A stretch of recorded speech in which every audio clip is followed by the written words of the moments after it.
বাংলাদেশের ক্ষেত্রে আমরা যখন ফেসবুক এবং ইনস্টাগ্রাম অ্যাড নিয়ে কাজ করি আমাদের পেমেন্ট মেথডটা একটু অন্যরকম। ইন্টারন্যাশনাল পেমেন্ট মেথডের যেহেতু আমাদের অত ইজি অ্যাক্সেস নাই, এই কারণে এই লেসনটা স্পেসিফিক্যালি করছি আমি, যাতে করে আমি আপনাদের একটু আইডিয়া দিতে পারি যে বাংলাদেশ থেকে যখন আপনি ফেসবুক এবং ইনস্টাগ্রামে অ্যাড নিয়ে কাজ করবেন তখন পেমেন্টের ব্যাপারটা আপনি আসলে কীভাবে ডিল করবেন।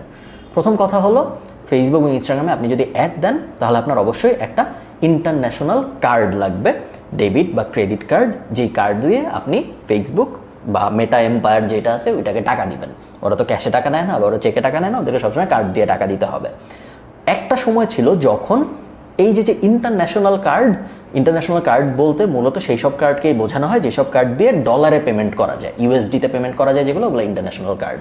একটা সময় ছিল যখন এই ডলারে পেমেন্ট করার ব্যাপারটা বাংলাদেশের কোনো কার্ড দিয়ে করা যাইতো না। সো আপনার যদি বাংলাদেশের একটা এটিএম কার্ড থাকতো আপনি ডলারে পেমেন্ট করতে পারতেন না ওইটা দিয়ে। সো সেই কারণে আপনার হয়তো পেওনিয়ার কার্ড লাগতো বা বিভিন্ন ইন্টারন্যাশনাল পেমেন্টের যে সলিউশন ওগুলার অ্যাক্সেস লাগতো। এটা একটা সময় ছিল। এখন কিন্তু আর ওই সিচুয়েশন নাই। এখন পুরো দুনিয়া অনেক সহজ হয়ে আসছে। ফেসবুক, মেটা ওরা নিজেরাই সব কিছু সহজ করে ফেলেছে, কারণ ওরা যত সহজ করবে তত সহজে ওরা আপনার টাকা নিতে পারবে। সেই কারণে ওরা নিজেরাই সব উৎসাহিত হয়ে সহজ করে ফেলেছে। এখন অ্যাড দেওয়ার পুরো ইকোসিস্টেমটা, পেমেন্ট ম্যানেজমেন্ট ব্যাপারটা অনেক সহজ। এখন আপনাদের একদমই জটিল কোনো কাজকর্ম করতে হবে না। আপনার অবশ্যই একটা ডেবিট বা ক্রেডিট কার্ড লাগবে যদি আপনি টাকা দিতে চান ফেসবুককে। অনেক সময় যেটা হয়, আপনি যদি ক্লায়েন্টদের জন্য কাজ করেন তাহলে ক্লায়েন্টরা এই পেমেন্ট মেথডটা দিবে। সিস্টেমটা যেটা হয় সেটা হলো ক্লায়েন্টরা অ্যাকাউন্ট ক্রিয়েট করবে, ক্লায়েন্টরা অ্যাড অ্যাকাউন্ট ক্রিয়েট করবে, ক্লায়েন্টরা ওই অ্যাড অ্যাকাউন্টে পেমেন্ট মেথড অ্যাড করবে, তারপরে ক্লায়েন্টরা পুরো জিনিসটার অ্যাক্সেস আপনাকে দিবে যাতে করে আপনি অ্যাড সাজাতে পারেন। বাট অ্যাডের বিল সরাসরি ক্লায়েন্টের অ্যাকাউন্টে যে কার্ড থাকবে ওই অ্যাকাউন্টের টাকাটা কাটতে থাকবে। আমি একটু পরে যখন আরও ডিটেইল আপনাদের দেখাবো কীভাবে ক্লায়েন্টের অ্যাকাউন্টের অ্যাক্সেস নিতে হয় না নিতে হয় ইত্যাদি, তখন আমি আপনাদের একদম ভেঙে দেখাবো যে কীভাবে অ্যাক্সেস নিতে হয়, কোন জায়গাটায় কার্ডের ইনফরমেশনগুলো বসে ইত্যাদি। বাট আপাতত একটু থিওরিটা বোঝার চেষ্টা করেন। যদি আপনার ক্লায়েন্টের অলরেডি ইন্টারন্যাশনাল কার্ড থাকে সেই ক্ষেত্রে তো ক্লায়েন্টের কার্ডে ক্লায়েন্টের অ্যাড অ্যাকাউন্টে বসবে এবং তারপরে আপনি সিম্পলি ওটার অ্যাক্সেস নিয়ে ওটা দিয়ে আপনি অ্যাড চালাবেন। সেক্ষেত্রে আপনার কিছু লাগতেছে না। বাংলাদেশের ক্ষেত্রে বেশিরভাগ সময় যেটা হয়, যেসব ক্লায়েন্টগুলো আসে তারা বলে যে ভাই তুমি তোমার কার্ড দিয়ে অ্যাড দাও, আমি তোমাকে বিডিটিতে পেমেন্ট করে দিব। এইরকম সিচুয়েশন যদি হয় সেই ক্ষেত্রে আপনার একটা ইন্টারন্যাশনাল কার্ড লাগবে। এবং ভিডিওর শুরুতে আমি যেটা বলতেছিলাম, ইন্টারন্যাশনাল কার্ড খুব বেশি জটিল ব্যাপার না। প্রায় সব ব্যাংক, বাংলাদেশে এখন যত ব্যাংক আছে, স্পেশালি যত প্রাইভেট ব্যাংক আছে, প্রায় সবাই এখন ইন্টারন্যাশনাল কার্ড দেয়। নামই ইন্টারন্যাশনাল কার্ড, বাট তার মানে এই না যে এটা ইন্টারন্যাশনাল দেখতে কোনো কার্ড। আপনার নর্মাল কার্ডই বেশিরভাগ সময় ইন্টারন্যাশনাল কার্ড হিসেবে কনভার্ট হয়ে যায়। কোনো কোনো ব্যাংকের কিছু স্পেসিফিক কার্ড আছে যেগুলো ওরা বানিয়েছেই এই পারপাসে। যেমন ইবিএল ব্যাংক, যেটা ওদের একটা কার্ড আছে যেটার নাম হলো ইবিএল অ্যাকোয়া।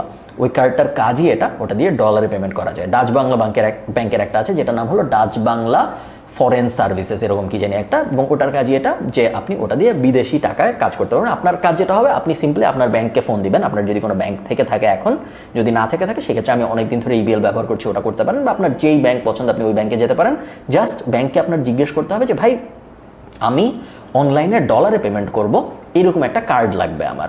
এরপরে প্রসেসটা যেটা হয় সেটা হলো ওরা ওই ডলারটা, আপনার অ্যাকাউন্টে টাকা থাকে, আপনার ব্যাঙ্ক অ্যাকাউন্টে যে টাকা থাকে ওই টাকাটা ওরা নিয়ে নেয়, তার বদলে ওই সেম কার্ডের ভিতর ওরা ডলার দিয়ে দেয়। এবং ওই ডলারটা আপনি যখন এই কার্ডটার ডিটেল বসাবেন আপনার ফেসবুক অ্যাকাউন্টের ওই জায়গাটায়, ওই ডলারটা ফেসবুক আস্তে আস্তে কাটা শুরু করে।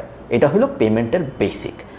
একদমই জটিল ব্যাপার না, আমি আবারও বলতেছি। এখনও অনেক মানুষ আছে যারা অন্য মানুষকে খুঁজে পেমেন্ট প্রসেস করার জন্য, যে ভাই তুমি কি আমার হয়ে ফেসবুকের পেমেন্টটা দিয়ে দিবা, বা তোমার কাছে কি ফেসবুকের পেমেন্ট দেওয়ার কোনো উপায় আছে। এখন কিন্তু আমরা ওই যুগে নাই। আপনি আপনার ব্যাংকের সাথে কথা বলেন, জাস্ট 2 মিনিট লাগবে পুরো ব্যাপারটা আপনার করতে। জাস্ট কলেই করে ফেলতে পারবেন যদি আপনার এক্সিস্টিং কার্ড থাকে এবং এক্সিস্টিং ব্যাঙ্ক অ্যাকাউন্ট থাকে।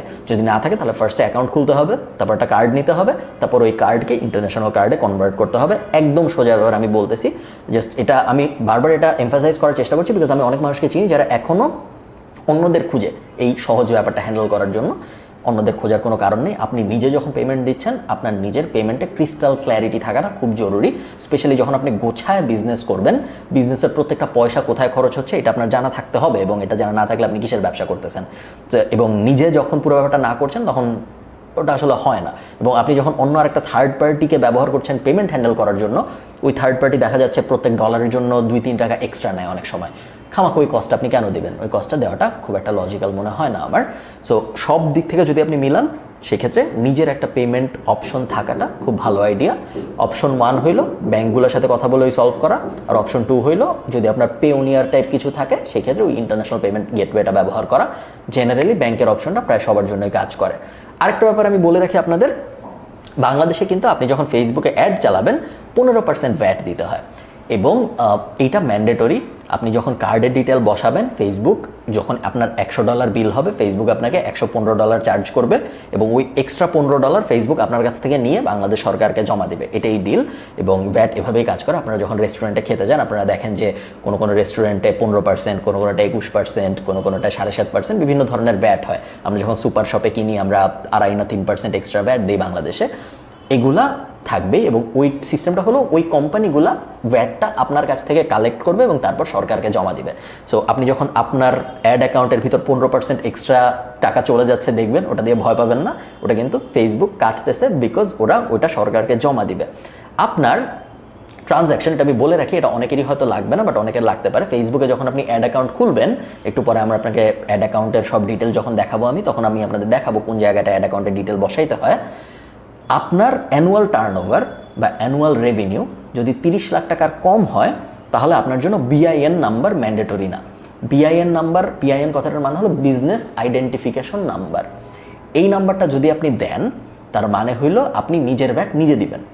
তার মানে তখন ফেসবুক আপনার কাছ থেকে ওই 15% এক্সট্রা চার্জ করবে না, আপনি নিজের ভ্যাট নিজেই দিবেন বলতেছেন। নিজের ভ্যাট নিজে দিতে পারার জন্য বিআইএন নাম্বার লাগে। বিআইএন নাম্বার কীভাবে নিতে হয়?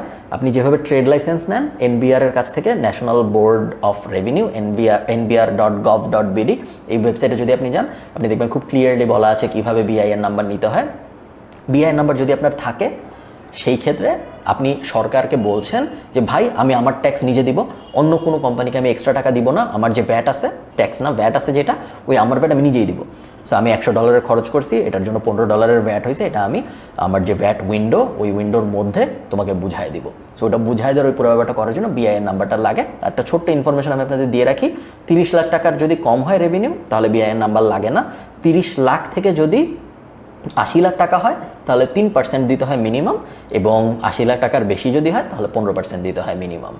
সো এই ব্যাপারগুলো একটু মাথায় রাখবেন। আমি জানি বেশিরভাগ আপনারা যারা এই ভিডিওটা দেখছেন, আপনাদের জন্য এই ব্যাপারটা এই সময়ে অ্যাপ্লিকেবল নাও হইতে পারে, বাট যেহেতু আপনারা অনেকেই ক্লায়েন্টদের সাথে কাজকর্ম করবেন সামনে, এবং ক্লায়েন্টরা অনেক সময় জিজ্ঞেস করতে পারে যে, স্পেশালি যখন আপনি ক্লায়েন্টদের পেমেন্ট মেথড ব্যবহার করবেন, তখন ক্লায়েন্টরা জিজ্ঞেস করবে যে বিল আসছে $100, $115 কেন চলে গেল, বা আমার তো বিআইএন নাম্বার আছে তারপরেও কেন 15% এক্সট্রা নিল। ওরকম অনেক সিচুয়েশন চলে আসতে পারে, যে কারণে এই ব্যাপারগুলো জানা থাকা জরুরি। এবং at the end of the day আমি চাচ্ছি আপনি একটা প্রপার অ্যাড এক্সপার্ট হন, এবং প্রপার অ্যাড এক্সপার্ট হওয়ার জন্য ফ্রন্ট এন্ডের জিনিসপত্র তো জানা লাগবেই, ব্যাক এন্ডের ইকোনমিক্সগুলো জানা থাকা জরুরি। সো বিআইএনের ব্যাপারটা, পেমেন্টের ব্যাপারটা, ইন্টারন্যাশনাল কার্ড বানানোর ব্যাপারটা, এই ব্যাপারগুলো অ্যাভয়েড করবেন না, এবং চেষ্টা করবেন এই ব্যাপারগুলো যত তাড়াতাড়ি পারা যায় সর্ট করে ফেলতে। সব কিছু রেডি না করে যুদ্ধে নামাটা আসলে কঠিন। ভালো থাকেন সবাই, পরের ভিডিওতে দেখা হচ্ছে।